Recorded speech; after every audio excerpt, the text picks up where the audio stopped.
Yeah. Anyway, let me introduce Raymond. Raymond Domingo. We worked together with my cousin's business in like 6 years together, and he was in-house attorney.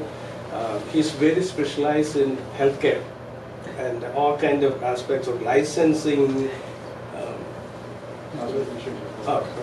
All kind of things, aspects of licensing and all kind of things. And for myself, he did will for me, and special trust for my son. Then I thought about, we haven't seen for the last 5 years, but we've been in touch with helping some of my clients forming LLCs and things like that. So that's when the thought came. Few people like Sandhu, John Joseph, that's John Joseph. And he, and then Robert asked me, another couple of committee members of the VMASC asked me, we are interested in forming, this kind of information. So I decided to, invite him and have this thing. So welcome Raymond to this VMASC. On behalf of VMASC, even if I'm hosting it, it's on the association, behalf of the association. Welcome to the meeting. And Raymond will tell you in the beginning the will, the trust, all type of trust. I don't know exactly how many types of it. The difference of that, the benefit of that homestead. Then you can individually ask questions, and later you can contact him directly if you want to do things with him. Well, thank you, Bill, for the introduction and making this meeting possible. So, well, good afternoon, everybody. So today's topic is pretty much estate planning. Just a general overview of what goes on in the estate planning process. So under that umbrella, there are usually 3 documents that go into a typical estate plan. There's the will, there's the trust, there's a power of attorney as well. So I guess we'll go into those 3 different components of the estate plan. First is a will. A will is pretty much a set of instructions which you're called the decedent. You leave these instructions for your beneficiaries, for your heirs, for your administrator of your estate. Paper or no?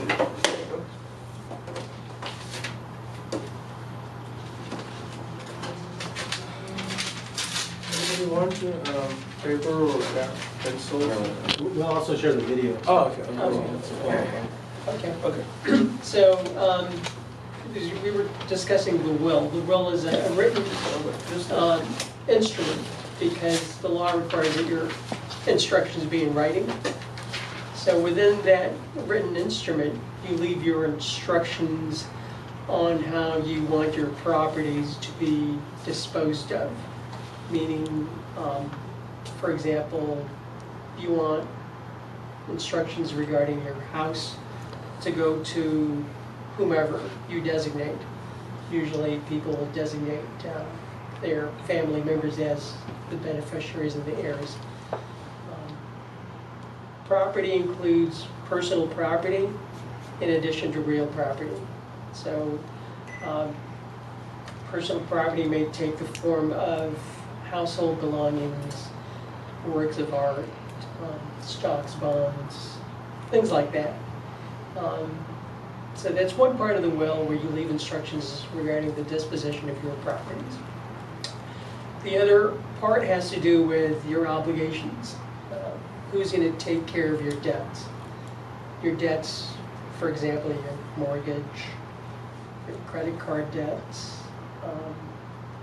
any other obligations you may have out there. When you die, the law mandates the creation of your estate. Estate is a legal term for whatever properties you may own. So part of your instructions in the will leave an appointment for the executor or the administrator of the will. And the administrator is tasked with pretty much supervising the disposition of your properties and compliance with your instructions. The will does not take effect until after you pass. So it's called a testamentary instrument. And the will has to be approved by the court.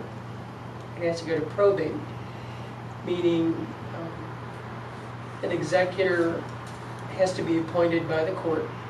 Usually it's based on your instructions in the will. And the court will have to examine the will instrument, and it may conduct its own investigation. At the end of the process, the court will say, yeah, this is the will of XYZ, John Doe. We'll certify this as John Doe's will. And we'll give the authority to follow the instructions on the will. So for example, if the instruction leaves a command to say that I want the house to go to my wife, for example, the court will issue an order saying that, yes, okay, we'll give an order to have John Doe's house to be transferred to Mrs. John Doe. So you would go with that court order, you would go to the recorder's office where the house is registered, usually the county where it's registered. You would present the order of the court. Along with that, you would fill out a transfer deed, basically reflecting the instructions in the will of the court's order, saying that the property, let's say, was originally in Mr. and Mrs. John Doe's name.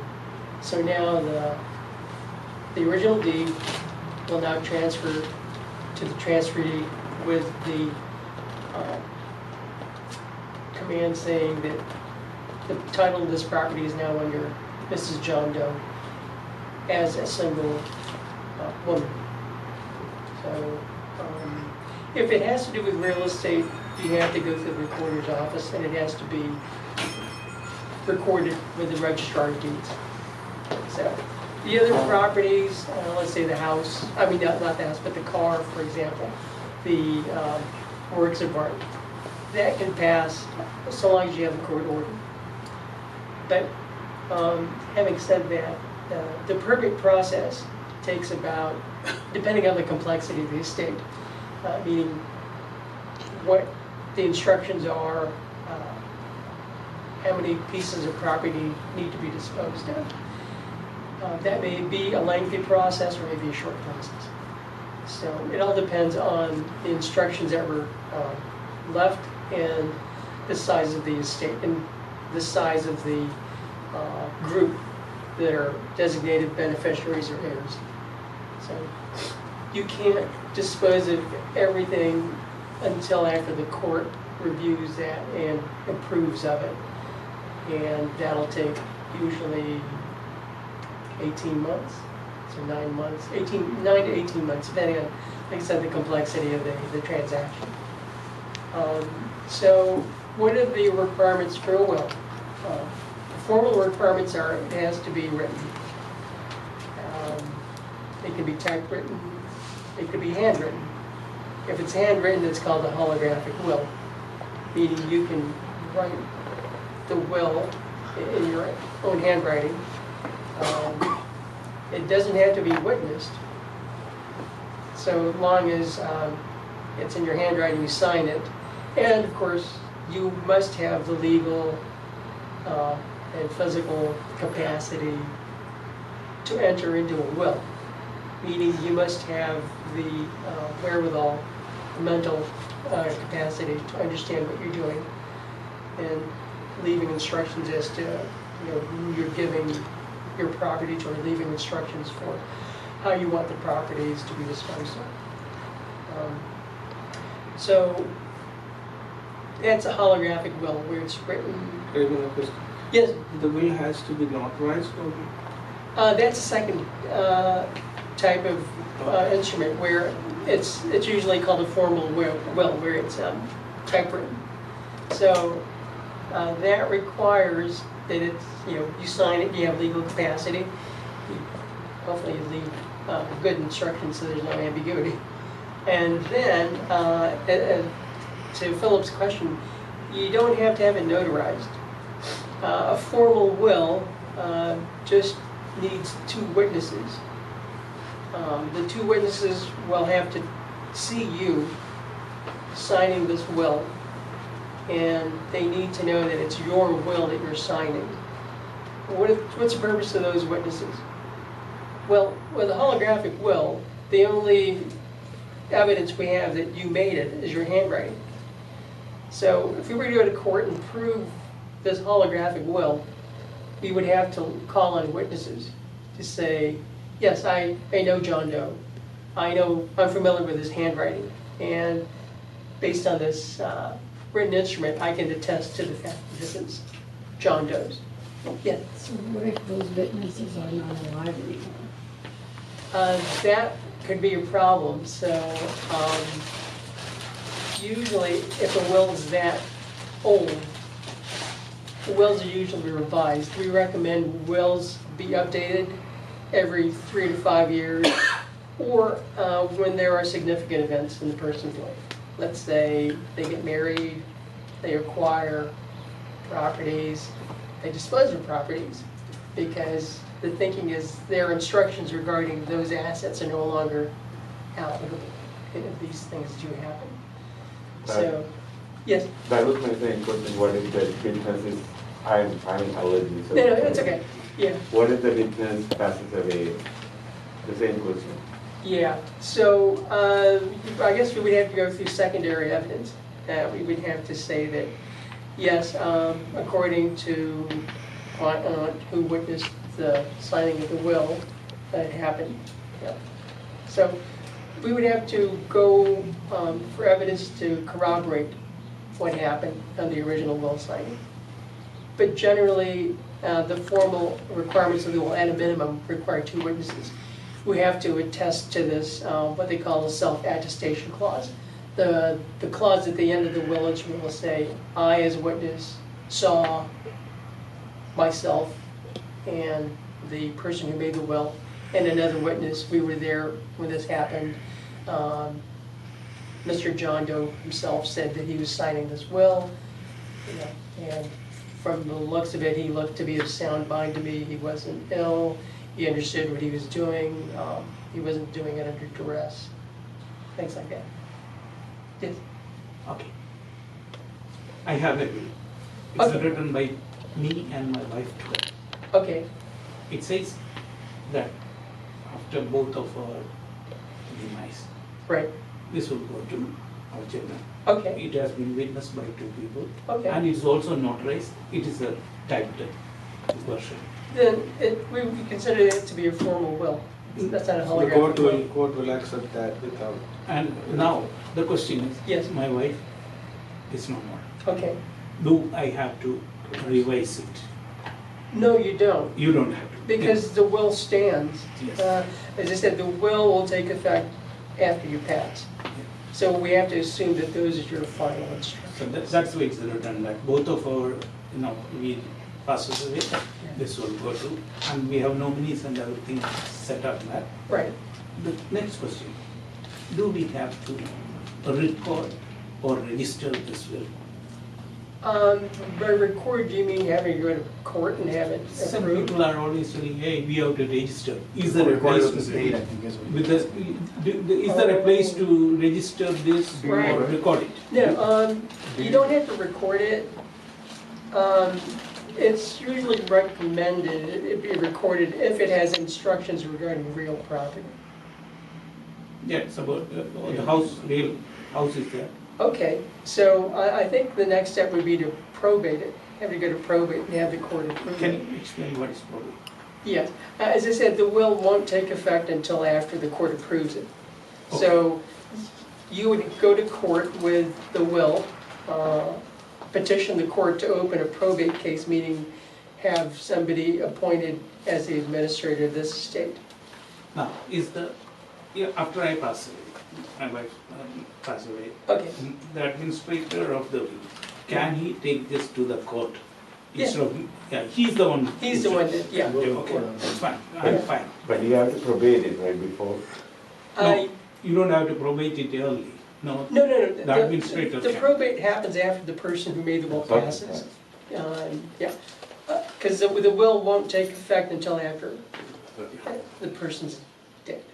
I got a question.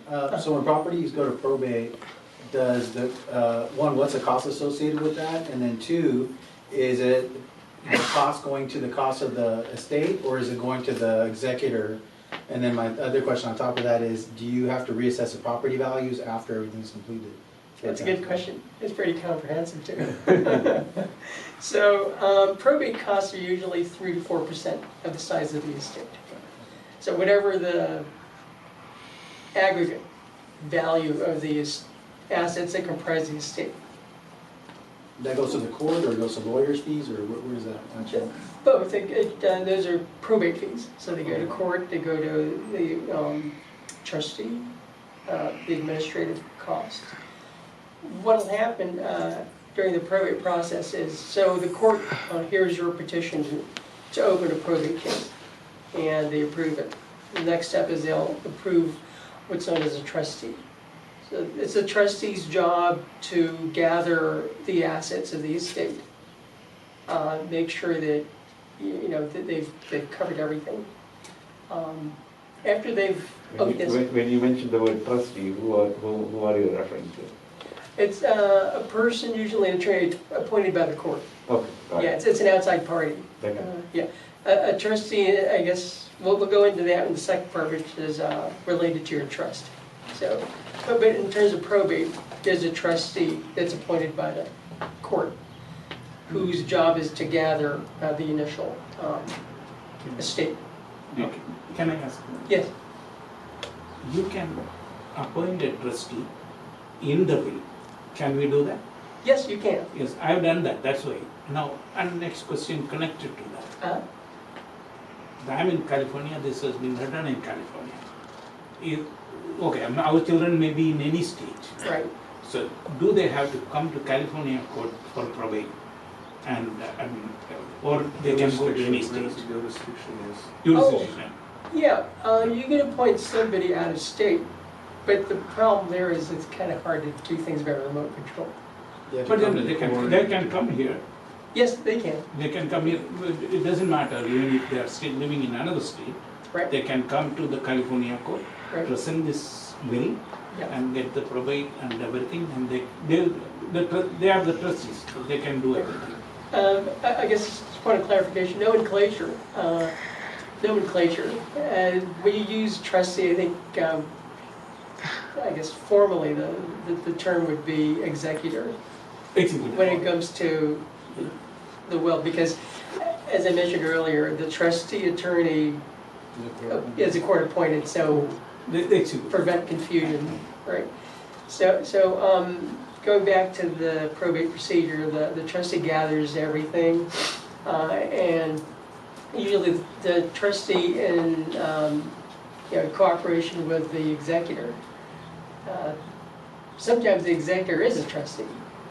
It depends on what the court rules. No, let's finish. And question here is that we have the executive, what you said is correct. Right. Then there is no need for a trustee. There will be a need for a trustee, but if the executor and the trustee are the same, then obviously it collapses into one person. One person. Right. And I guess you can save cost that way too. Whether the court will accept the executor Yes, as a trustee. you can ask. You mentioned, Do they have to have legal capacity to be a trustee, like a lawyer or anything like that, or just No, sounds outside as of long line, as so they, to speak? yeah, so long as they're, they have the capacity to transact business, they're not obviously diminished capacity. But they can retain the services of an advisor, legal advisor, or financial advisor, and that'll go into the probate costs as well. Okay, because Yeah. can I nominate a trustee who doesn't live in the States? You mean an executor? Executor, Yeah, you can. I can. Yeah. But the problem there is he or she would have to come back. Okay, so let me Yeah. explain my scenario. So I have a special needs child. Okay, Let's say I don't want to write anything in my will that he would encourage.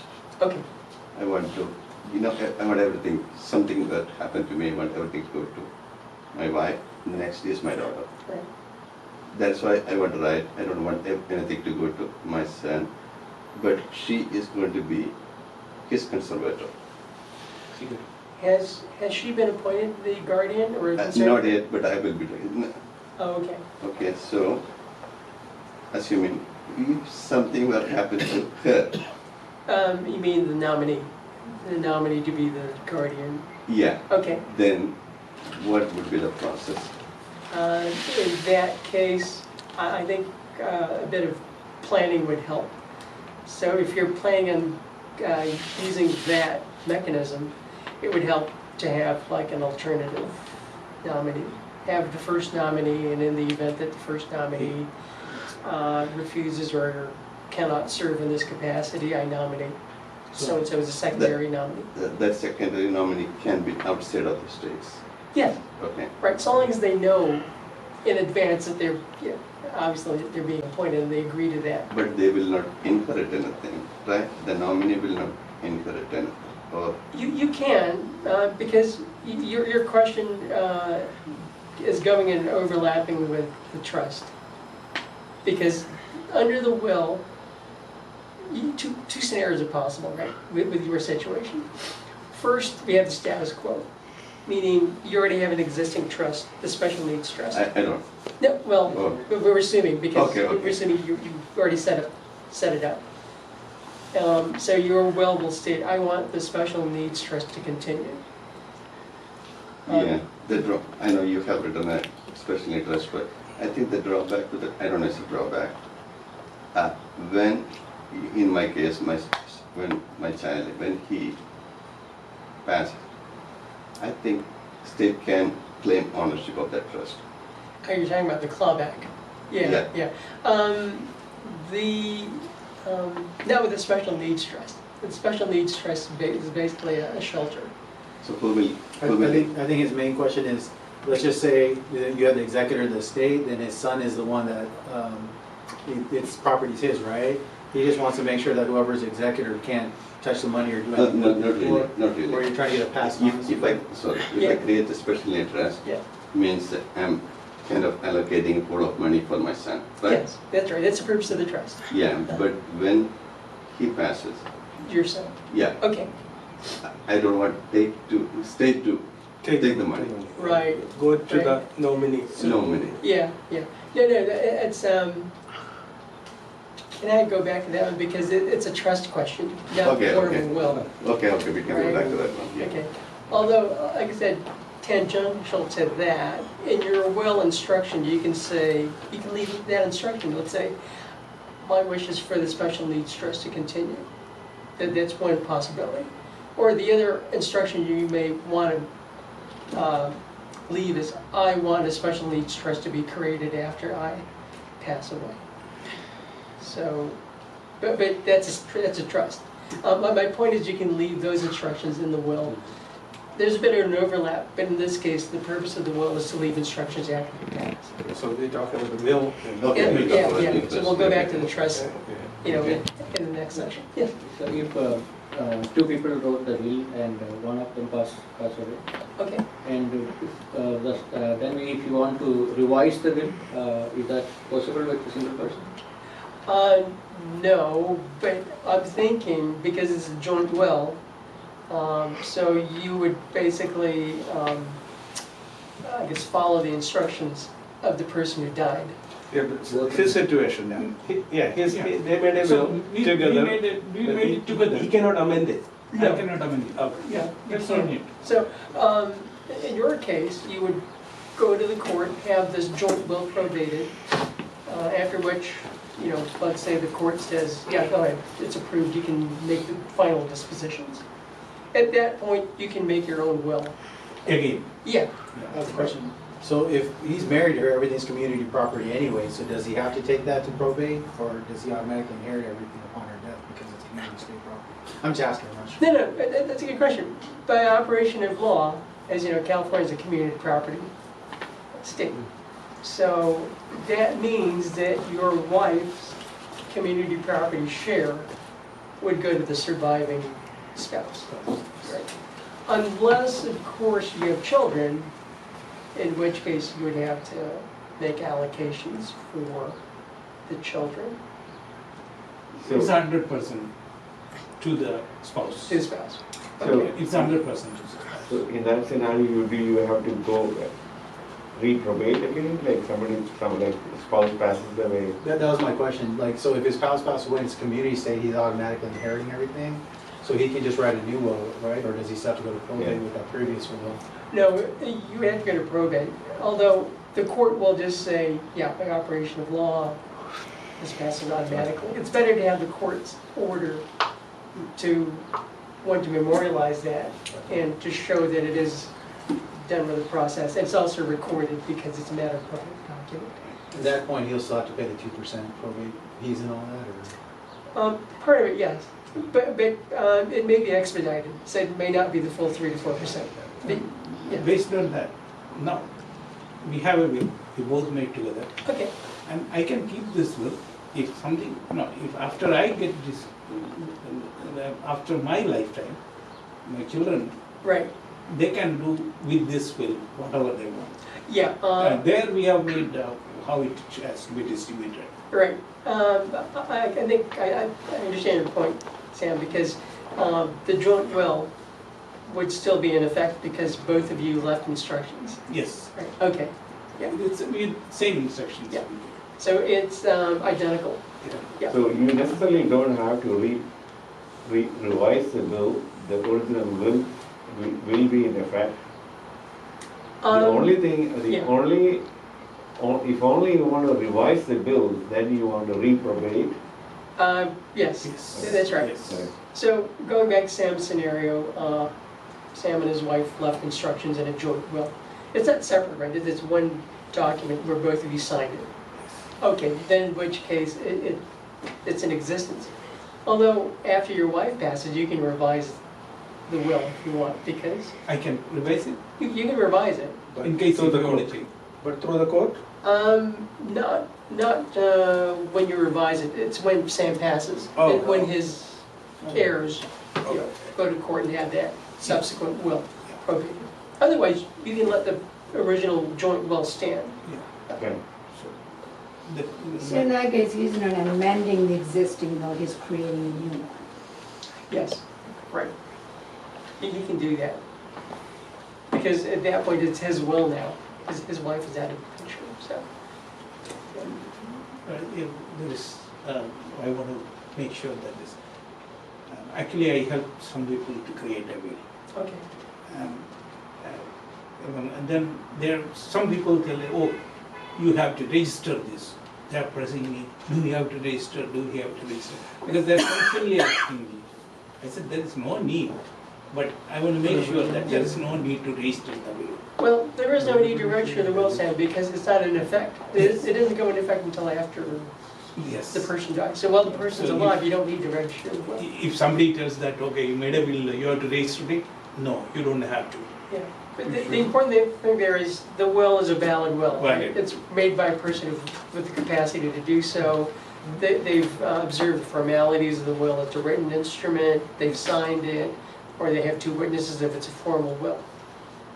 And then the will has to be secure. You don't want multiple copies of the will. Can be subject to Yeah. alteration. Yeah, Raymond, Yeah. I know you're going to talk about trust, right? Yes. So we just heard the will. Can, no clue about will or trust. Okay. So now I'm hearing a will. Can you have to have will and trust together, or you can have a trust by No, itself? yeah, it's a good point. You can have both. In fact, usually, the way it's connected is what's known as a pour-over will. The pour-over will says, basically, I have created this trust, but I want this will to be a catch-all. So the will state, whatever I didn't put in my trust, by operation of this will, I will not transfer it to my trust. Discussion. Because I know, like, I could be wrong, correct me, but on trust, when you set up, is to kind of avoid probate, am I right or wrong? And then, so if you do create the will, would that still enforce to have to go to probate? No, one of the advantages of the trust instrument is it avoids probate. But if you create the will in conjunction with the trust, will that still force it to go to probate, because now you have the will Well, in that case, a Port River will would just be an expedited probate, Okay. because the court will just say, yeah, okay, well, you know, depending on this, The way it's written. the size of the assets that are remaining, you can do pretty much a short probate. So Isn't it better to have a trust than a will? I mean, so we don't have to So go you through can the avoid probate to pay all costs. these That was my fees. question. No, yeah, I see your point, because the purpose of the Port River Well is basically a memory, a place memory holder. So just in case you forgot something, it's your insurance. Revising the trust. Right. That way it covers everything under the trust. And I still want to know, if it does go to probate, does the property taxes get assessed? The property values get reassessed for tax? Yeah, that's part of the probate exercise, is you have to have a final appraisal and evaluation. So it'll get reassessed for the inheritors to have to pay the Right. higher gains and taxes? Yeah. Of course, depending on the findings of the appraisal process. It's just a tax based on the appraised value, there is nothing like a gain, or we have to pay extra tax on a gain or anything? No, estate tax is determined by the totality of the Property. assets that you have. It includes real property and stocks and bonds, for example, or investments, or whatever property will go into the estate. What's that word you said, for our will? I'm sorry. Or will, he was asking. The Port River will is it's a will whose purpose is to basically push everything that wasn't covered under the trust into the trust. So do you have to create it beforehand or? You don't have to, but as I said, as an insurance device, I mean, in terms of a backstop, just in case you forgot something to put into the trust, it'll be your mechanism. And you follow the same process that you create, you follow the same process to create the will for the other Pretty much, wishes? it's the same wording, same requirements, legal capacity, writing, witnesses, or holographic will. So, And if they inherit the property through the will, are they paying capital gains tax on whatever like, let's say the property you bought was like 100,000 back in 1988, now it's worth 900,000. So when they inherit that, are they paying capital gains tax on that? usually in succession terms under the will, you don't have any capital gains because you get a step up in pieces. Yeah. So you basically get a free pass. When will a trust get dissolved? The trust will get dissolved when it says so in the instructions of the trust. So let's backtrack. Now transitioning to a trust. Okay, so with this can make transition. Okay, are we done with that? I think Yeah, let him finish. there is no expiry date for any will if it is, that's, no. Only when you revise it or when you revoke it. Yes. Right. So the way to revoke it was usually in the subsequent will, which will be the most current up-to-date will that you say. There's a standard sentence which says, I hereby revoke any existing wills and codicils that I have previously made. And in that case, that is only in case of where the will has been made by one person. If the will has been made by two people, so then you have to go to probate it. Both of you need to repeat it or revise it. You need to concur, you need to be in agreement. Otherwise, you're going to have two separate instruments, which will create a lot of ambiguity. But Yes. Can I use that, just before we finish the bill, can I use my case as an example? Let's say okay. all my properties are community properties. If something were happen to me, everything will go to my spouse, right? I If it's mean all the community property, property, all the yeah. community If it's properties. community property, yes. And Unless you leave certain instructions.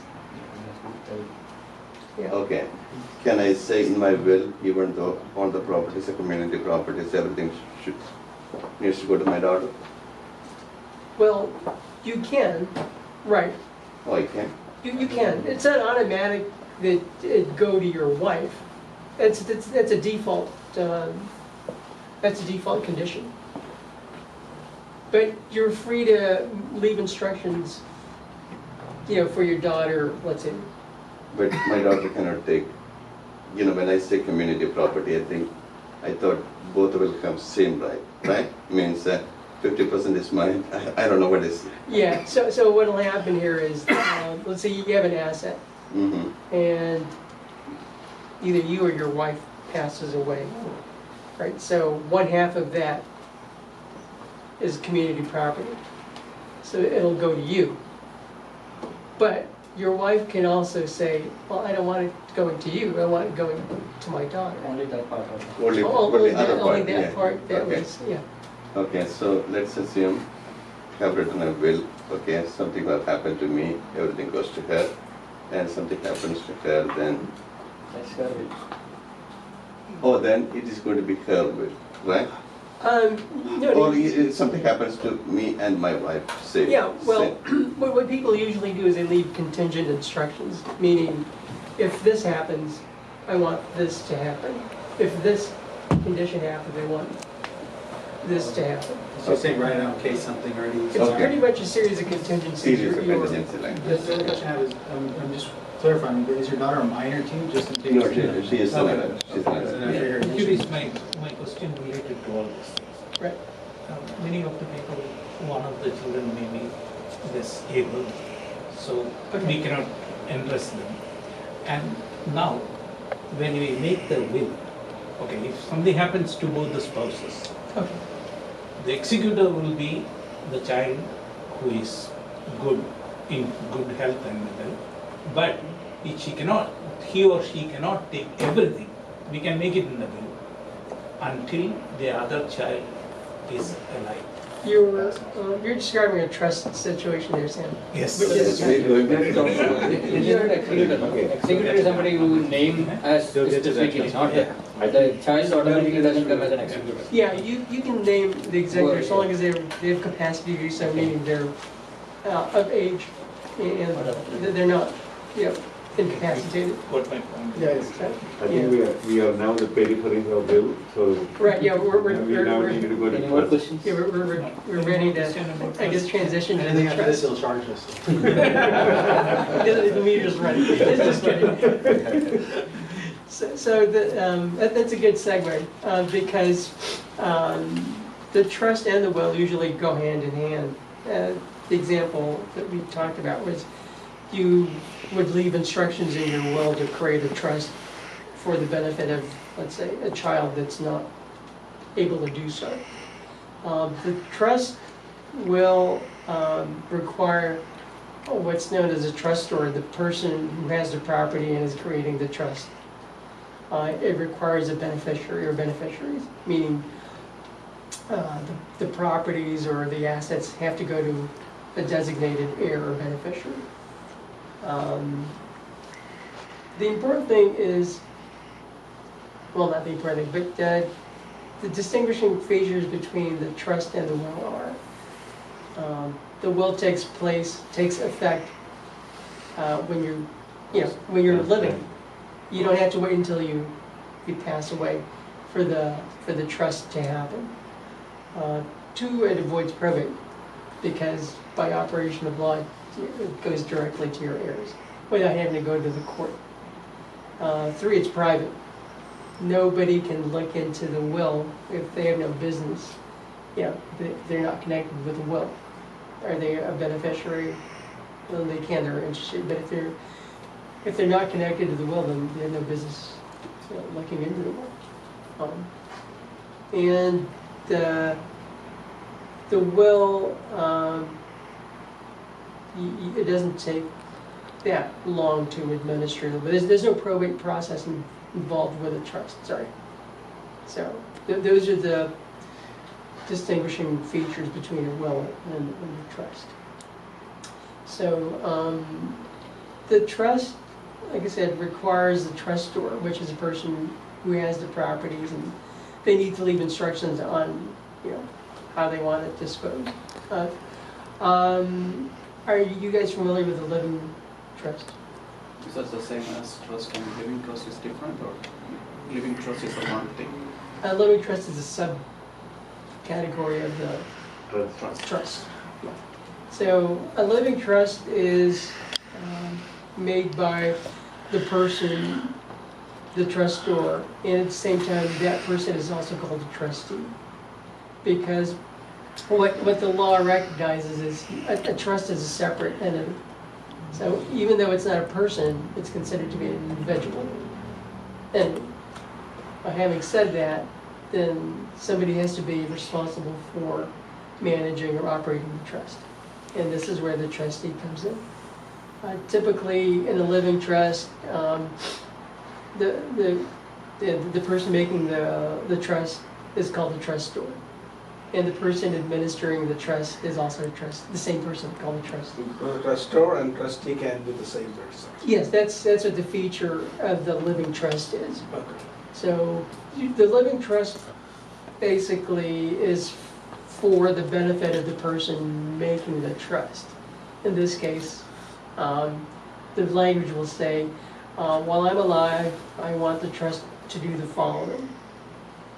Well, it's usually written in the third person, so while the trustor is alive, this trustee has to do the following. Basically manage the assets of the trust for the benefit of the trustor. But that's one and the same person anyway, but we have to engage in the legal nomenclature. So the trust takes effect for the life of the trustor trustee. And when the trustor trustee passes on, that's when it takes on the characteristics of a will. So the trust ends when the person who made the will dies, because at that point the procedure will now parallel what a will proceeding would look like. Meaning, you would look at the instructions of the trust and say, well, according to the trust instructions, the trustor said the house should be sold and its proceeds be divided among say the kids, for example. Oh, this car that they have should go to the second son, things like that. Or can you identify in the trust that now this is a new trust, in other words, trustor or trustee who's managing the trust? Or does that have to be written in the will to identify who's going to be? No, you can do that. I think you're asking, you can create a trust under the trust, right? So usually it's reflected in this situation where you have a child that you may not trust for some reason. So you're saying, well, when I pass, I want a trust established for the benefit of my second child, until he's 60 So or that's a until 35 or something. continuation of the trust. I mean, the new person becomes the trustor and trustee? Not necessarily, because you're creating another trust within your original trust. Within the trust. Yeah, a subsequent trust under the original trust. Original trust, okay. Yeah. So if you have more than one beneficiary in the trust, and let's say the trustor, they don't exist anymore, can one of the beneficiary make changes to that existing trust? So I guess just to clarify. Two beneficiaries, but whoever made the trust died. Okay. But can one of the beneficiary make changes to those existing trust? They would have to go through the trustee. But the trustees, Well, usually, let me backtrack. The trust, when the trustor dies, takes on the characteristics of a will. So usually in the instructions of the trust, the initial trustee will be the person who wrote the trust. So this accompanying instruction there would be, when the original trustee dies, they have to nominate a successor trustee. Could you nominate both your kids either, or has to be specifically one person? You can nominate both, but you would have to spell out their Share or their jurisdiction or their duties. Do they act concurrently or do they act successively? Things like that. okay, so let me see if I understand this correctly. Let's say my husband and I have this trust. Okay. The two kids are equally beneficiary on the trust. Okay. And let's say we pass away, so they have to nominate a trustee. No, you and your husband have to nominate a successor trustee. to succeed. You have the power on your debt. So in addition to the beneficiary, we need to have a trustee, A successor trustee, successor trustee. because you're the original trustees under the Right, trust. right, Yeah. so then there should be a successor trustee. Right, Down and vote on this equally. equal, co-trustees, that's also a possibility. Oh, no, okay. Okay. Thank you. So then they just have to go by what's written in that trust, right? They Trust. cannot modify it. They can modify it, so long as they're in agreement, right, and it doesn't deviate from the instructions of the trust. All beneficiaries in that trust will be from making changes. Right. Yeah, because they would be affected by the trust, so Talking therefore, about trust, the trust needs to be registered, right? the trust doesn't need to be registered, it's a private instrument, Oh, so. The only, Does it have to be notarized? it doesn't have to be notarized, but it's strongly recommended it be notarized. So it doesn't have to be witnessed either. You just have to have the person, the trustor, sign it, and then have the notary attest to the creation of the trust. Just a question, but like, I do real estate, right? So I see properties that come in a trust. Uh, So are each individual property having a trust, or are they under one trust umbrella? Or It's a can good it be- question, because in order for the trust to be operable, there has to be property in the trust. Making the trust isn't enough, so you need to follow that up by basically transferring the title of that asset from the individual to the trust. But multiple properties can be underneath that trust, or each individual property has to have its own trust? No, it can be under the same trust instrument, yeah. The only requirement is that the title be, Transferred over to the Yeah. trust. so parcel A has to have the name of the trustor as the owner. Right, Yeah. let's say I have 2 properties on the trust, right? Okay, Let's say I sold one. So what's going to happen? I had to make one, or can we change on the current trust? the revocable trust is revocable, Or revocable? meaning you can change it at any time. You can change it as many times as you need. Irrevocable and revocable test. Right. Okay. A living trust is revocable. Okay, Living let's say- trust. Yeah, on the living trust, let's say me and my wife passed away and my son is minor. Okay. So how is that? Did you leave instructions in the trust for your minor son? No, I didn't do it, yeah, but I just, just a thought, Oh, yeah. okay. If something happened Right. to us and Yeah. let's say my beneficiary is minor. Right, right. So what's going to happen? Usually in that instance, the trust or trustee, the person who's making the trust will say, in the event that, I pass on and I have kids who are minors, I nominate the successor trustee Successor to- trustee. That is third to act as party, a guardian. That's a third person, not from our family, so. Anybody, It could be from the family. It's like somebody who's an adult that you want to meet. Somebody you trust, somebody you know who's responsible. he can be moved. This is a greedy question. Will or trust, which can avoid capital gain? Capital gains, They're being recorded, so they'll- Both of it, right? well, it depends on how you structure it. They both And then, Thank you for coming. Thanks We're for recording coming. it, so we'll share the video. So the personal properties, Yeah. since we have a beneficiary listed on the personal properties, can this also be added on to the trust, or we just keep it separate from the trust? Like your bank accounts, your 401ks, your Gold. retirement, your jewelry, whatever. You can include it in the trust because you're always free to change the instructions anytime you wish. Let's say you had a change of mind. You can, change the That beneficiaries. doesn't have to go to probate or anything like that. It's not, if it's under the trust, then you don't have to go to probate. About bank accounts. If you go to the bank, you can, in the bank account, you can put nominees. Well, these are Yes. like PODs or transfer and death accounts. Yeah, okay, so all the bank accounts are covered with your nominees. You include the nominees into that. same with the stock, they have a Yeah. nominee, right, beneficiary. Or if you don't have a beneficiary, then there is a problem, right, in stocks. Stocks, you have to go through the process of registering it with the trustee of the clearinghouse or whatever the name is. But that's hard to do because it's usually under a will scenario. You would present the will and say, under the instruction of this will, I was bequeathed or I was given these shares of stock. So you have to go to the probate process in order for the court to approve that as well. Joe, the question? Yeah, so, trust, you create the trust and you add assets into that. Yes. So the main purpose of the trust is protection, right? That's why people create trust. Well, to asset avoid protection. probate, to pretty much facilitate the transfer process.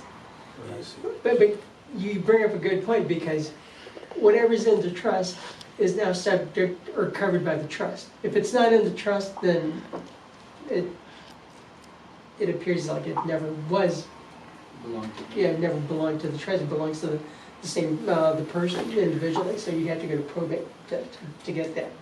So the living trust is, you said, revocable.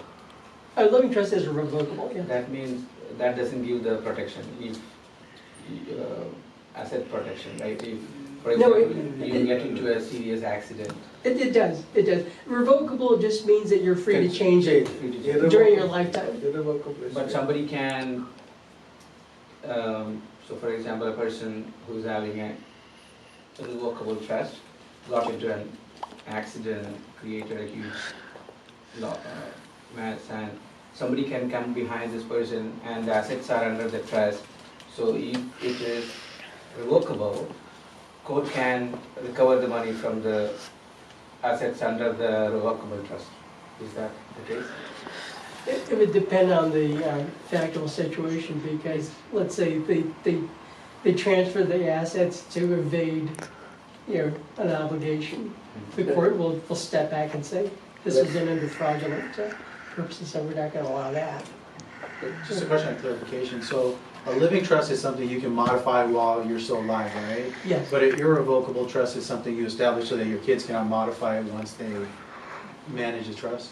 Is that what that is? Our irrevocable trust will take effect when you create it. At that point, you're basically washing your hands. Saying I can't modify You can't do anything about it.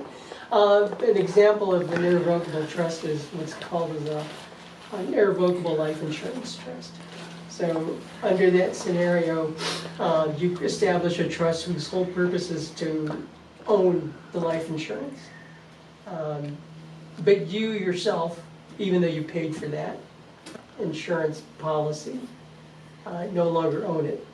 The trustee you nominate is now responsible for administering, the life insurance proceeds. And the trust itself owns it now, not you. Remember, a trust is a separate entity. You created this trust to own that life insurance policy. Joby's question was the protection of the, whatever irrevocable or revocable has that, any protection from somebody else coming and suing or getting the money from that. Yeah. But irrevocable doesn't mean somebody can get that, they can sue you or get the benefit of the. I see what you're saying. Yeah. They can sue you, not you, but they'll sue the trust. Trust. Okay. Can they go? In case of personal liability, they can go against the trust? Look at Trump now, get somebody. Well, no, the theory there is that there's an asset Come back to shield court. because whatever's in the trust Right? is what's subject to the creditor or the lawsuit.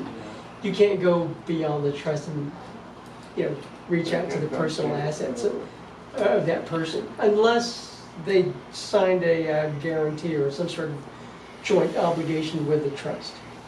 So in this case, back to your question, but let's say if it's a personal, it's a personal liability issue, then the trust won't be affected. Even revocable. In case of even revocable, it won't be affected? No, the irrevocable has nothing to do with. That is something the you cannot liability. revoke. Yeah, I guess my question would be then, so let's just say, so you have to keep that vehicle separate from being within the trust. So if you do get in an accident, they can't go after the trust, is that what you're saying? Right.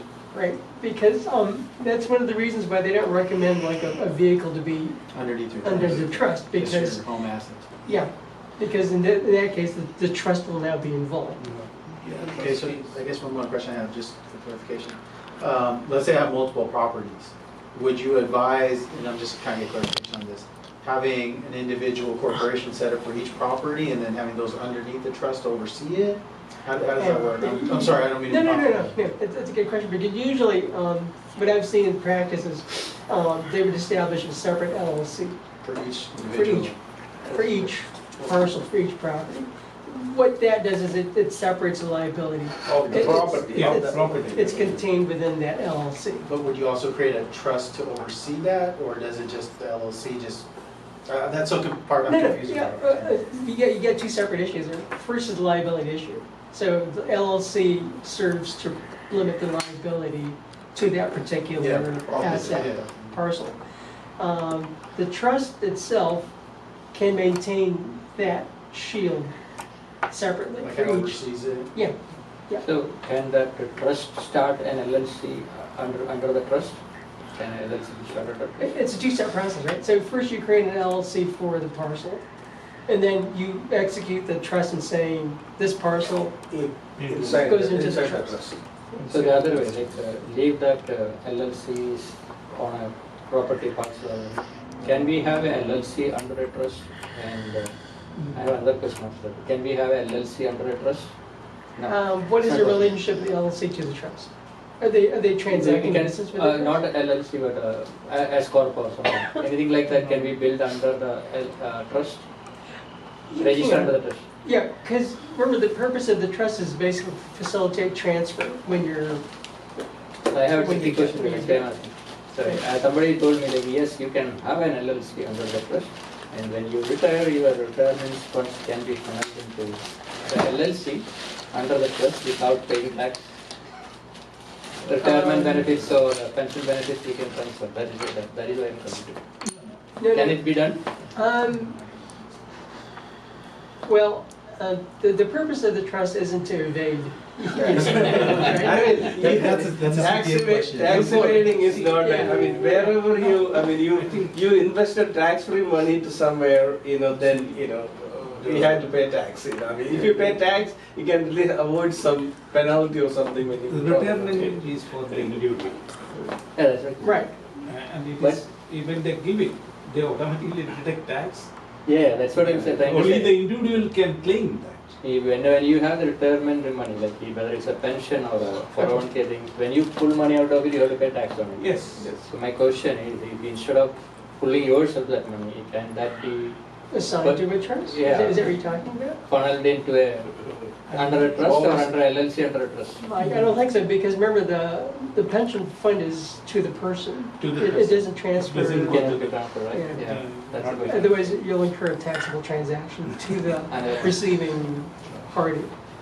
I have a question about the trust. Let's say I'm creating the trust right now, right? So I have the, let's say I have few properties. Right now I'm adding those properties to the trust. Then let's say I'm acquiring more properties later. So I need to keep updating this trust, or is it going to be how No, that's going to work? you have to update the trust, because remember, if it's not in the trust, then it's not protected by the trust. It would still undergo the regular process. So what? So every time you have to do the notarization too. Same time you update the. Right. Okay. Well, like I said, you don't have to notarize the trust. It's recommended, but it's not required. Okay. Okay. But he was Can also we make saying an that you should amendment create to an the LLC trust? for each. Is it make an amendment to the trust? Yeah, usually what people do is periodically, they'll amend the trust. Amend the It's called a restatement of the No, trust. do you have to amend the whole new trust or amend only part of No, that? you can one? say, this restatement will just amend this This particular particular part of the trust. Although it's gonna be an unwieldy instrument, because you're gonna have like You appendices. have to read through everything. Yeah. So under the trust, like you can add your kids when they become adults, or you can add them before any time. At any time, but usually when they're minors, you have to make provisions that somebody, be able to transact for them. That'll be like either a guardian or conservator or a trustee, if you choose to create a trust under the trust for your minor kids. Question. So you said purpose of creating a trust is to facilitate the transfer of assets, right? Right. So let's say, you know, I created a trust for my family and my wife and I, you know, passed away. Then the property will goes to my daughter in my case. So at that point, will the trust end? Yeah, the revocable trust becomes an irrevocable trust. Because let's say both you and your spouse pass away. So at which point the trust now operates like a will, because it's after you've passed on. Yes. The only difference there is you don't go to probate. So those instructions take effect right away. Okay. So once my example, once my daughter inherit all the properties, Right. the trust ends. The trust ends, yes. Okay. Right. So, but she has to abide by the instructions that you left. Agree. Okay. Yeah, so it's called breaking up the trust, because you're dissolving the trust. So in the event of your demise, and you have the trust established, kind of the probate question, you don't go to probate, right? And then also you don't have the property values reassessed like you would in. No, you don't. What you need to do is you need just to go to the county registrar, let's say, have a copy of the death certificate, and have a copy of the trust. Basically asking the court, asking the registrar to transfer the title to whatever the instruction is. Yeah. So if the beneficiary has a trust, can they transfer this to their trust? When, let's say we would die, Okay, and the so, trust ends there, right, it becomes a will. yeah. So can they transfer that trust to their trust if they have an existing trust? I would, yeah, it would be, but I would do a two-step process. First, I would abide by the instructions of your trust. Say, I would transfer it to my, let's say, the beneficiary, your daughter. And then your daughter would now have this transfer deed in her name, and then she would execute a second deed saying that from the daughter's name to the daughter's trust. Does that So, occur in the trust is not transferring. What is in the trust? The beneficiary is doing it. And what is in the trust need to be transferred to the Beneficiary's trust. Trust. Not, the trust is not the transfer. Whatever in the trust. Yeah, because we're just abiding by what they left. So the question is, if she does that and transfers it from one trust to her over to the next trust, is there any capital gains tax or any reassessment of taxes or anything at that point? No, it would be considered a gift. So no documentary tax. I want to give you a scenario about our community. Okay. Here, common people, we may have one house, two houses, or three houses. Okay. And That's not common. very rarely beyond that. Okay. Or those people already know most of them. So such a scenario, people come to us. Okay. A will or a trust, what do you recommend? Well, given our discussion, I'd go for the trust for the purposes that we've discussed. Then we don't need Avoid to the go to probate. probate. Avoid the Avoid the probate. probate. Yeah, avoid Raymond, yeah, avoid sorry, I know you explained- 3-4%. Yeah. It's a private matter. It's also speedier. You don't have to go through the probate process. Raymond, can you explain one more time probate? Oh, probate, okay. Just want to. Yeah, probate only applies to a will. It doesn't apply Only to a will, trust. only will, no Yeah. trust. Yeah, because the nature of the probate is, the probate doesn't take effect until the person dies. So, having said that, you would have to go to court and present this Who? will. Say I passed away. Who has to go to the court? Your heirs, Beneficiary. yeah, Beneficiary. yeah, your right. heirs or beneficiaries. Okay. Usually in your will, you would leave instructions. You would say, I Let's say nominate. the beneficiary didn't know I have a will or trust. Then what happened? Then usually the court will probably reach out and say, according to So the, there is a public information for the court to find my, yeah, the procedure is they will publish it, usually you have like 4 months or something from the time it's published to notify the court that you're interested or you're connected to the so I have to proceeding. let the court. Otherwise you forfeit No, when you're demised, they'll put it in the newspaper, other places that you passed away, and whoever feels they're entitled to this property comes to the court. And then it usually goes from there, whoever's succession of relation, right? Right. Well, Where we're they talking can about find the it. testing here. So that's what I'm saying. Yeah. Let's say Yeah, my they kids could- don't know they I don't have know, a will yeah. or trust. So How the people find out? yeah. They should know.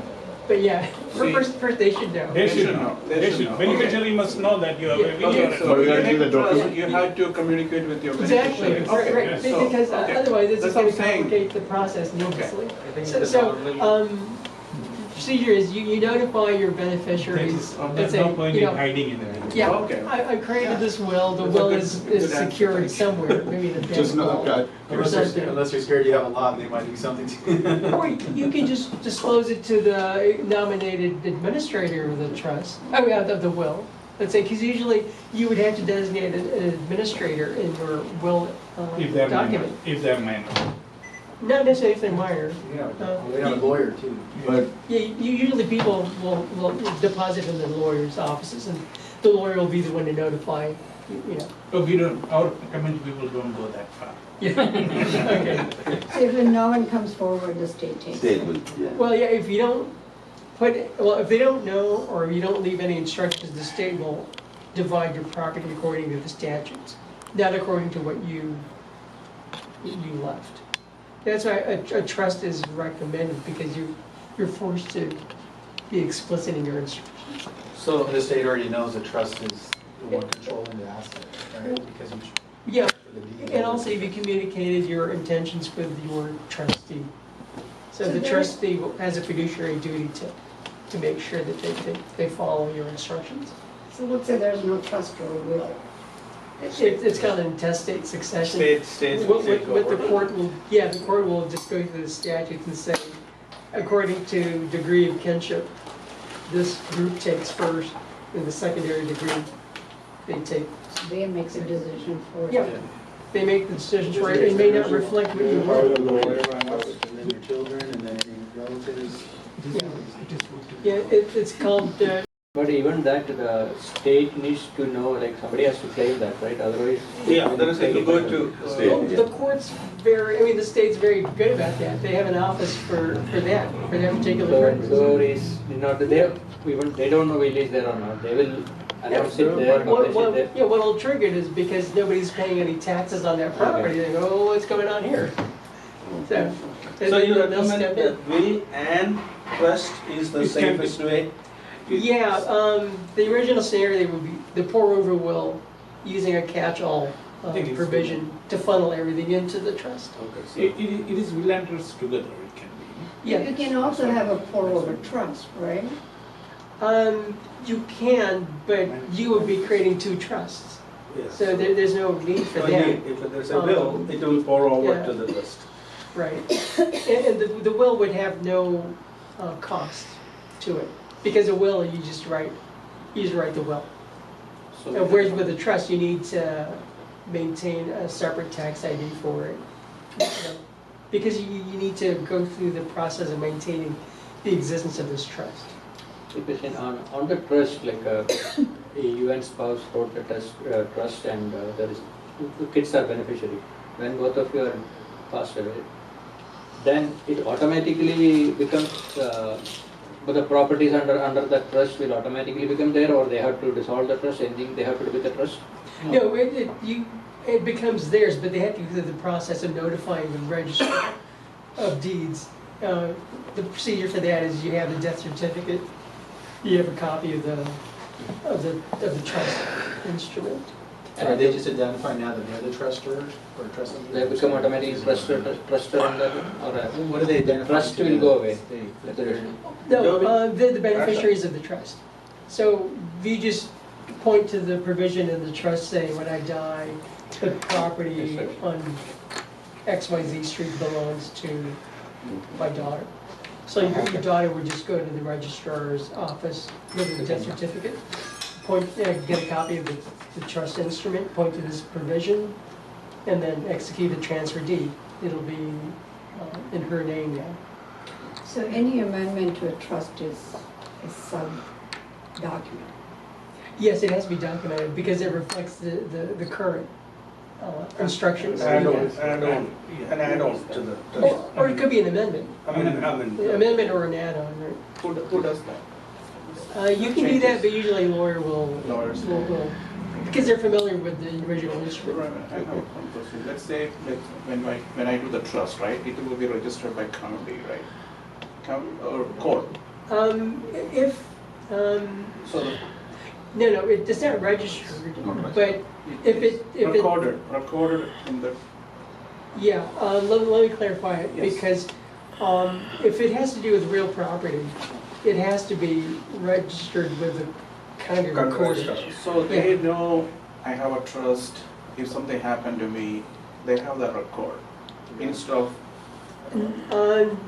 somebody go claim my, you know, Yeah, so the way it works is, let's say you create the trust now, right, and then your instruction says, I would like to transfer the house on Elm Street into the trust. okay, At that point, do you have a mortgage on that property? yes, So you would have to notify the bank saying that I'm gonna transfer the title from my name into the trustee name. gotcha, okay. So the bank will say, they can't really say no because under the GARD Act, the Congress allows you to do that. It won't trigger the due on sale clause because the court, the law allows the transfer into the trust. Then bank will ask me to do refinance or anything, they will automatically change No, the trust. they just change the name from you as individual to you as trust or XYZ trust. All those notices or anything coming to the trust. To the trust, Rather than your name. Yeah, because you would be ABC as Yes. trustor of the Okay. trust. Maybe I didn't hear you, Mary, misunderstood, but the trust has its own tax ID? I'm sorry. Yes, Oh, usually, so where are you registering that to get the tax ID for the trust? because it's not a part of it, it's like a pass-through. It's usually your social security number, Yeah. which will be the, Trust.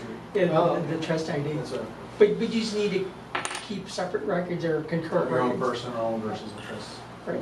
You can have the a, trust need a federal ID Well, usually it'll be social the social security number. Okay. number, Fine. yeah. the trust can have its own bank account for anything. Can have it.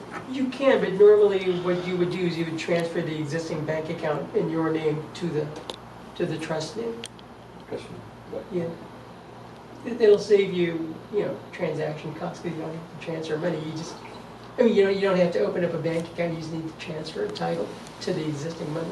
For protection, would you recommend mixing that money? Because my thought is that the trust is there to protect you from your liability. Right. So you keep your own personal bank account with a minimal amount of cash versus your trust towards your major, so that if anything happens to you on a personal level, you're not being able to touch that. You bring up a good point, because you can't mingle money, because your personal money shouldn't be mingled with your trust money. Yeah, no, well, that's what I meant, keep it separately, but let's say something happens to me personally, like he was saying, a car accident, then they can't come after the assets of, The I keep trust. most of the money in the trust, but a minimal amount in my own personal. Right, so you would have to engage in some pretty good record keeping, yeah.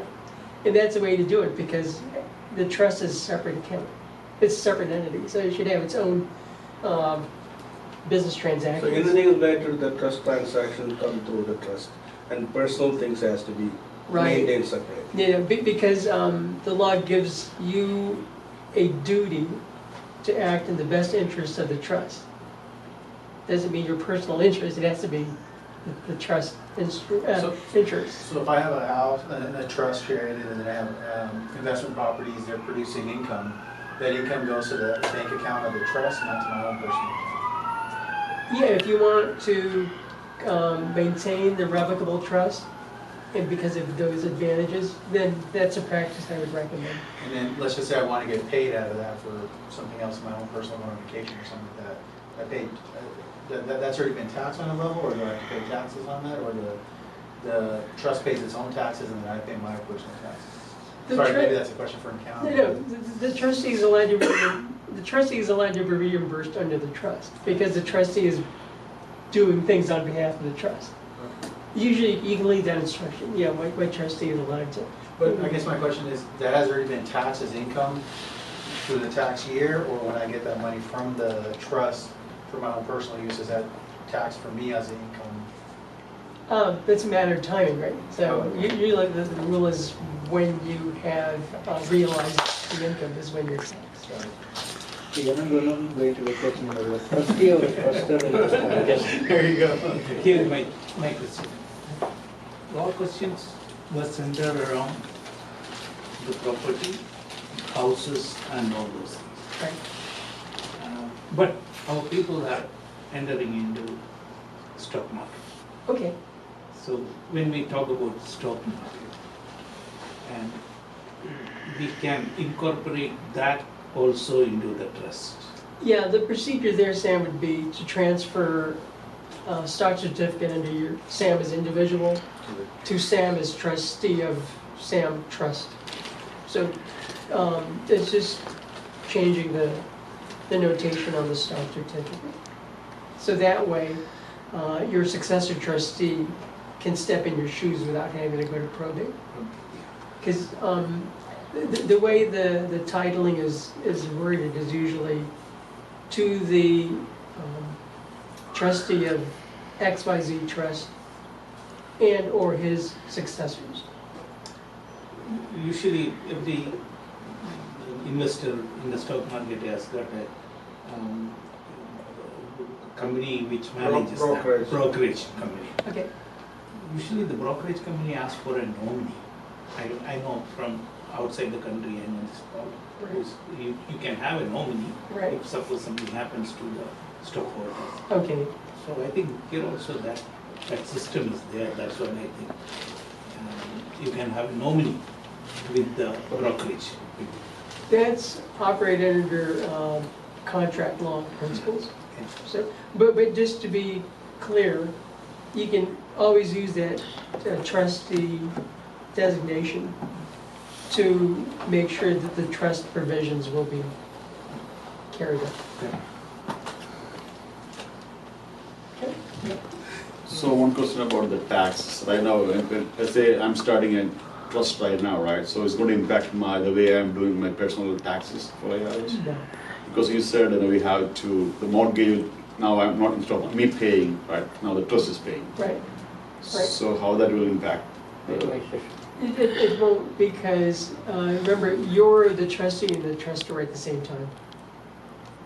While you have the revocable trust, the living trust, you're basically transacting business as both the trustee and the trustor and as an individual. So there won't be any difference the way we are doing the taxes right now. So it will stay same. Because that's from a tax point of view, you're only realizing the income once. You're not realizing the income 3 times. Right. Whether it's as an individual, as a trustee, also, if whatever income you have, everything you will show in your tax form. Right. We are fine combined right now, right? Yeah, So because you made a good point. You're only using one tax ID number for both yourself and the trust. So the property tax will I get would say the trustee Of Lizzie of trust, of XYZ trust. and my W-2 will have my name, but both have the same tax ID. Right, yes. Remember, the benefit there is you're already transferred the asset into the trust. So you're assured that it won't go to probate. You won't pay the probate fees, and it'll be a private matter. But having said that, remember, it's a revocable trust. So I would, it's recommended every 3-5 years, and you review your situation, both the will and the trust. So a lot of the living trust seminars are happening all over, offering for $4.99, $5.99. Right. Do you think they are covering all the details? Legal or it Zoom just and a stuff like scamming? that? No, they personally, we went couple of. Yeah, because it would depend on their offer, of course. I think for the amount that they're offering, it's like a basic, meaning they'll just provide you with this. The documents that you filled out. But remember, in order for the trust to be effective, you need to put property in it. So having this by itself isn't enough. You need to go through the process of transferring the deeds, of the properties you want to go into the trust, and that'll incur, a separate cost. I can say something more. Here is so many people asked. Do you know anybody? No, there is a lot of advertisements and all those things. This meeting is for that purpose. Okay. You can trust someone to have your trust. That is what we are doing. Right. So you should know the person who makes the trust. He listens to you and he explains to you.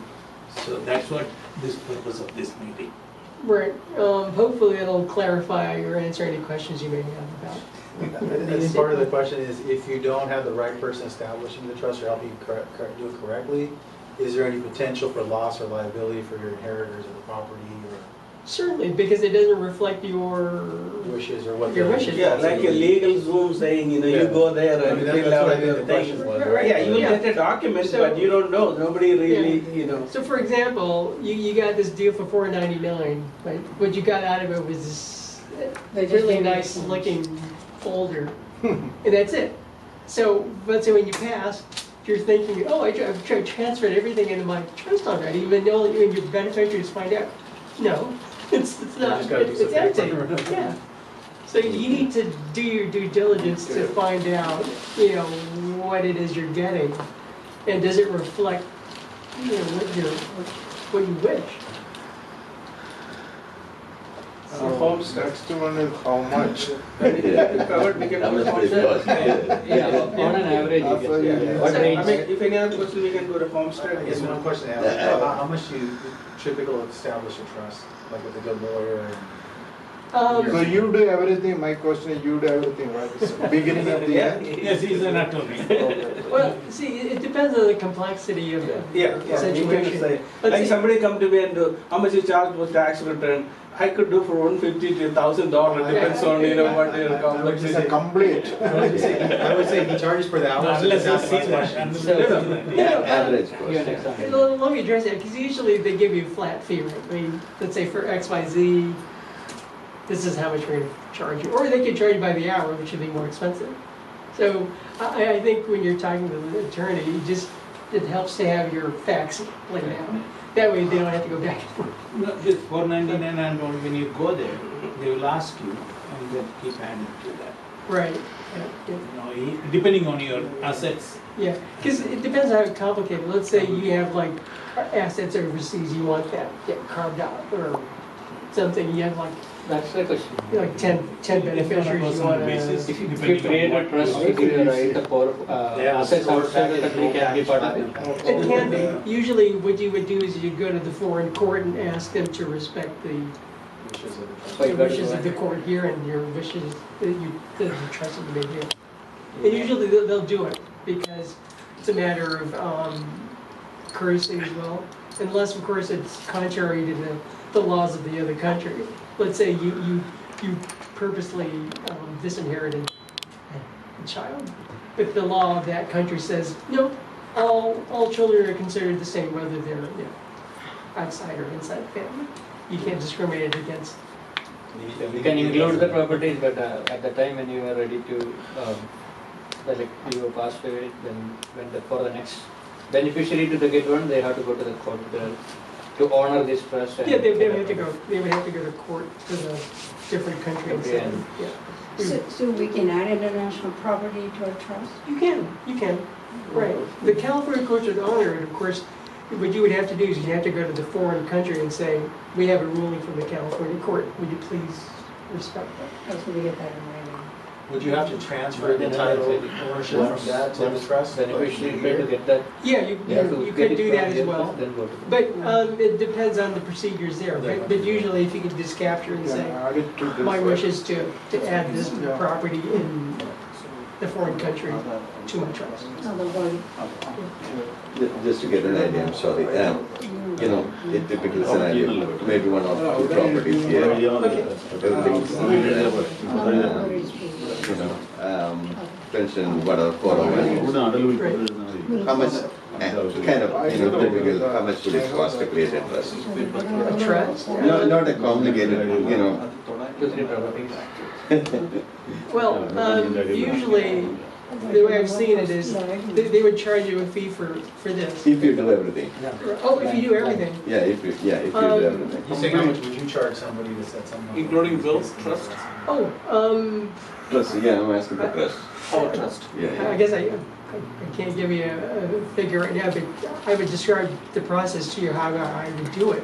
yeah. So the service would entail sitting down with you, of course, discussing your, Yeah, maybe after Wishes. sharing what Okay. is involved, yeah, that's best. Okay. Individually, I mean. Then you will know, then you can price it. He wants to know how much your property is worth. So we had to. Yeah, it's I mean, like- one thing I can assure you, I'm talking for Yeah, yeah. Raymond, is very reasonable. Okay. Yeah, We know that- him. that I We can- know him very Yeah, well. that, you Yeah. won't get that kind of fee, I mean, charge from No anybody. problem. Just I have one more question.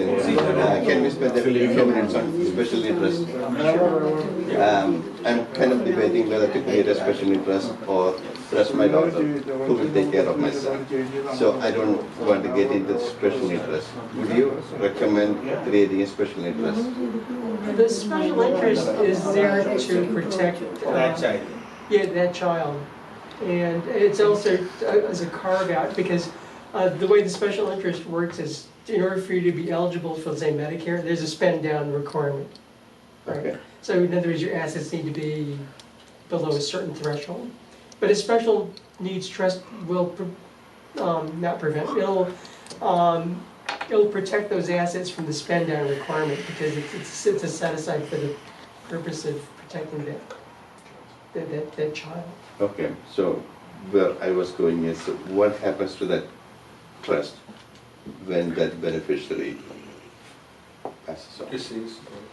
Oh, okay, yeah, then, in which case the trust would be dissolved. Okay, and So- who will get that? Proceeds. The proceeds, depending on the instructions of the trust, usually will go back to the person who, Oh, Created so or we to the can, nominee, or to the nominee. depending on the instructions that you Instruction, get. yeah. so that the clawback, whatever that you said, that won't be applicable. Yeah, You're- that's why you've got the special needs trust. Okay, for so that purpose. I can write instruction, okay, government has no right on the property. Right, right. That's usually the purpose of the special needs, is to shield the, Yeah, Okay.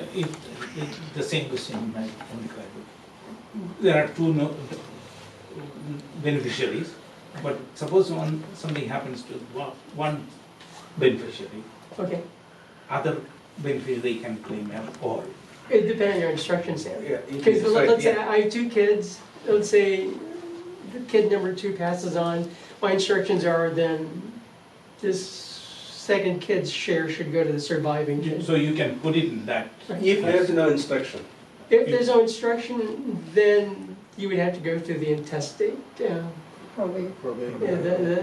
Yeah. Then prove that you are the next kin, Right. or I mean, next, So it is better to put yeah, that way inspection, yeah. in the Kind of prepare in case. in the- Usually in that case, what they would do is, in the event that, One of the them. kid passes, I give that kid's share to his or her successors. successor, that's Yeah. what, his or her successor. Right, If they are married and the Yeah, children they're are married, there, right. then that's how it should be. that's the purpose of the, I guess, the exercise as well, is to, you're looking at all contingencies, right? So you want to make sure you're refining it, or you've got the bases covered. I know this is an oddball question, but it's a hypothetical, right? Like, let's say you put everything in the trust, your trust of your kid or whatever, gets it, right? Mhm. Does that protect them if their spouse ever divorces them from the assets? Yeah. Or do they still have? You're talking about a spendthrift clause. You can say that, the monies I give to my kid should not be used for the payment of alimony. It should be paid, you can put those restrictions, it's called a spendthrift So it's clause. probably better to do that than versus a will where they can. Right, yeah, because you don't have to go through the prayer process, and it protects your kid, let's say. Hopefully not, but So, No, yeah, I mean, hopefully. On the next topic, the homestead, on the homestead. Okay, what is a homestead? A homestead is, it's a law which protects your equity in your property. Just primary residence or? It's got, it has to do with the primary residence, you're right. So no investment properties? No. The range of the homestead amount ranges from 200 to 600, I believe, depending on what county you live in. So, What is the purpose of it, I'm sorry?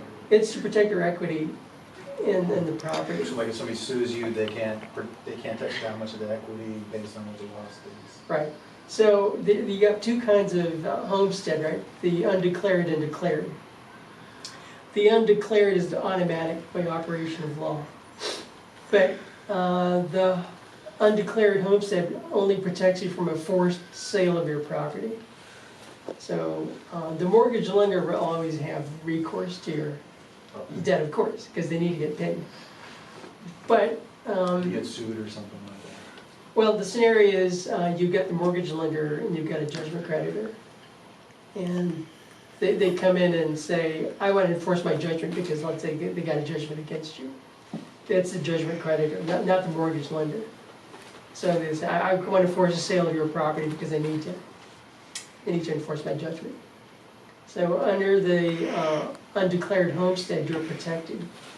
But the way it works is the mortgage lender gets his cut first. And whatever equity is there from the property, you get the proceeds. Not necessarily. In a forced sale, the judgment creditor will come in next.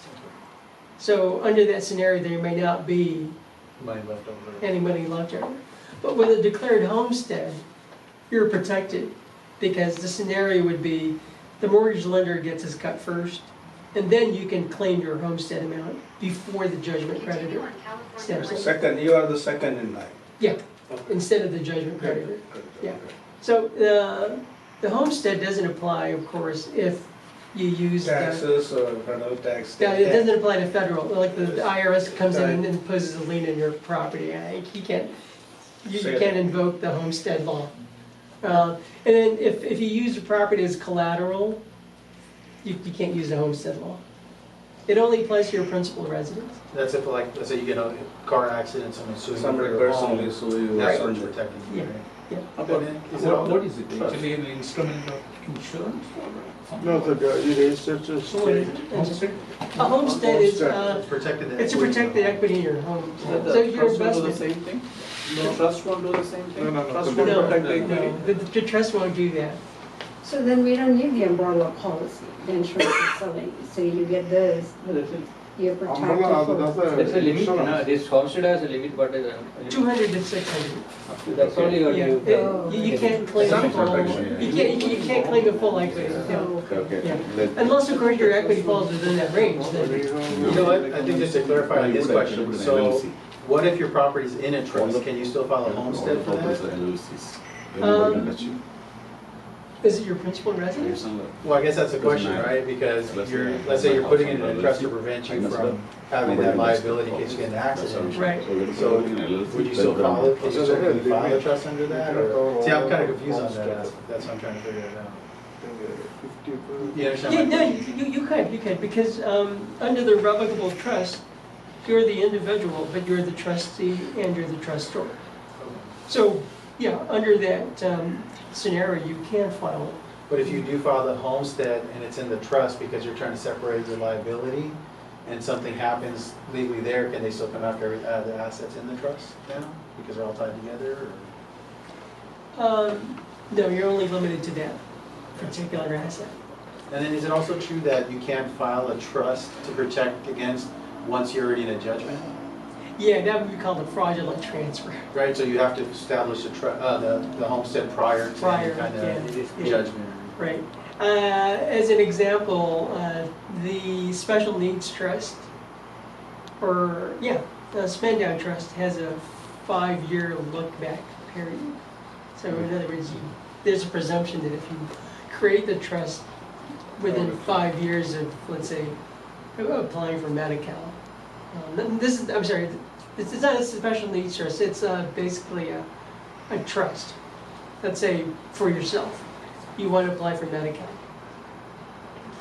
Any transfers into the trust before a 5-year period is presumed to be, Messing around with finance. Yeah, you're trying to, Yeah, to trying evade. to hide something. Yeah. It's only for yourself, but not a special needs trust. I want to make that clear. So what if, this is a hypothetical, right? Like, let's say you're trying to get, like, if your income is too high for your level, right? And you're trying to get financial aid for your children or something for college. Are you saying transfer it in a trust 5 years before? So I don't know, I'm asking this kind of weird question. Oh, no. One option is to give it away, right? Gift it to your children. But then again, it may affect their eligibility for financial aid. Yeah, well, that's what I'm saying. So like you were talking about moving the assets 5 years before you get Medicare or whatnot? Oh, no, this is for Medicare. Let's say, like long-term care. No, but like, let's say our income is too high or whatever from our assets producing income. Okay. And our child wants to apply for financial aid, but because of that income, it's affecting his ability. Right. If we were to transfer everything over to a trust, now our income is reduced. Right. Because the trust is incorporating that, right? Right. So does that have any fraudulent factors in that, I guess? It could, but I mean, remember, it all has to do with intent, right? Are you doing this to, is there a valid business purpose to it? Yeah, they should know. John, when you give anything for the study purpose, they are looking at your tax return. What is the trust in So your tax you have to pay regardless of. So if I disown that child, you can get the. Theoretically, you could, but the other option is to create an irrevocable trust, right? Because you no longer control that money. He has a different mind. Just to give you. Our people has the mentality, they don't like to pay tax. I mean, you can't blame them because you're seeing that people are not paying. Especially in California, it's become very expensive to live here. Trump University teaches how to avoid taxes. Slowly, my son was denied loan because my house value went That's what I'm up. asking, is that one of my cousins? Yeah. that's 3,000 to So, Anything else? do you recommend having homestead if you have a trust and will along with that we also? Yeah. Yeah, you could, because, like I said, the homestead is limited to that particular asset. It's not, it doesn't apply to. You can only do it for your primary residence. Yeah, it's a form you need to file with the county, saying that, And very inexpensive too, I mean, it is not. But you have to file it before you have any court problems. If you have more problems, you can't file it after. No, I have no problem. No, but what I'm saying is. Let's say the property was $1 million and say 100,000 outstanding mortgage. okay, So if I create a homestead for say max is 600,000, right? That's what you said. right, So the lender will take 100,000, right, then I will get the next 600,000. And any judgment against, they can take up to 300,000. Right? Remaining. So, okay, the scenario is that okay, property cost $1 million. all right, And it's a forced sale. for sale, Because- okay, Forced sale because there's judgment against me. okay. So lender took 100,000, first 100,000, So you have 900,000 remaining. and my homestead is for 600,000. Oh, okay, right, So I get the next 600,000. right, The remainder will go to, to the judgment creditor. okay.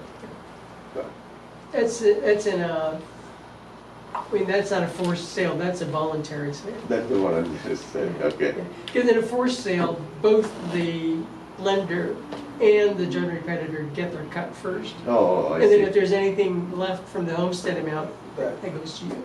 But you have to file that homestead before you have a legal issue. Sure. Right. Yeah. Yeah. Don't ever say that, you never know. Can I make an announcement? And anybody want to meet privately with I'm him? probably, You have the time to yeah. meet. There are a few announcements. VMASC general body meeting on next Sunday at 2 p.m. Sunday or Saturday?